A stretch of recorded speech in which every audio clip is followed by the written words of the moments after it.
हाय, hello, नमस्कार. मी प्रियंका आणि आजच्या नवीन व्हिडिओमध्ये सगळ्यांचं मी मनापासून स्वागत करत आहे. चला तर आज मी लवकर उठून अंघोळ केली आणि म्हणलं चला आता पटपट चपातीचं पीठ मळलेलं होतं, चपाती आवरून घेऊयात आणि बाकीचा चहा नाश्ता वगैरे करून घेऊयात. चला आता सकाळच्या गडबडीला हे असंच होत असते. बघा अशी मी घडीची मस्तपैकी चपाती केली.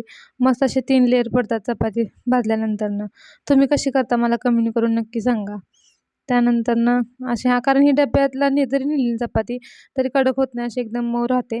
आणि मग आमच्या घरामध्ये दोघांचे डब्बे असतात, माझ्या आणि सासऱ्यांचे. तर मग अशा प्रकारे सगळं आवरून डबे वगैरे भरून झाले. मग किचनचा पुन्हा राडा पडला होता. तो राडा व्यवस्थित आवरून घेतला. त्यानंतरनं मग सगळ्यांना चहा वगैरे नाश्ता दिला. ते झाल्यानंतरनं म्हणलं आता ड्युटीचं सगळं काय आहे ते आवरून घ्यावं.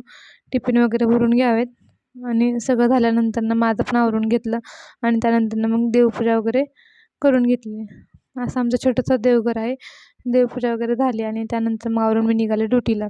ड्युटीला नेहमीप्रमाणे हे मला सोडायला आले ड्युटीला आणि नंतर मग हा माझं हॉस्पिटल आहे. ड्युटी संपले की मी घरी विरू माझ्या वाट बघतच होता. ते बघा नुकताच उठला होता, त्याच्या आजीच्या कडेवर होता. मला बघून कसं करतोय बघा. त्याला एकदम खुशी झाली की मम्मा आपली आता घरी आली. मस्त असा गोड गोड पापा दिला आणि त्यानंतर मग त्यासाठी मी आणला होता उसाचा रस. मग आम्ही सगळे उसाचा रस पिलो. तो पण बघा कसं मस्त पितोय स्ट्रॉनी, एन्जॉय करत करत. सुरुवातीला जरा टेस्ट नाही लागली त्याला, त्यानंतरनं मग मस्तपैकी पिला उसाचा रस. पण आता खूप गरमी आहे, तर उसाचा रस लहान मुलांसाठी पण चांगला आहे. त्यामुळे मी त्याला उसाचा रस येताना घेऊन आले, दुसरं काय देण्यापेक्षा ते बरं आहे. त्यानंतरनं इव्हिनिंगच्या वेळी थोडा वेळ सगळं आवरलं की त्याला गेले खाली घेऊन. तिथे खाली आमच्या इथंच बाल्कनीमध्ये मुली छान खेळत होत्या. मग त्यानंतर आम्ही पार्किंगला गेलो. हे बघा कशी मस्ती चालू आहे.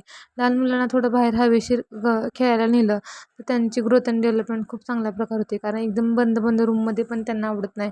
आणि दुसरी गोष्ट कसं याच्यामुळे त्यांची प्रगती ही चांगली होते, शारीरिक बौद्धिक. चलो बाय बाय, भेटू पुढच्या ब्लॉगमध्ये.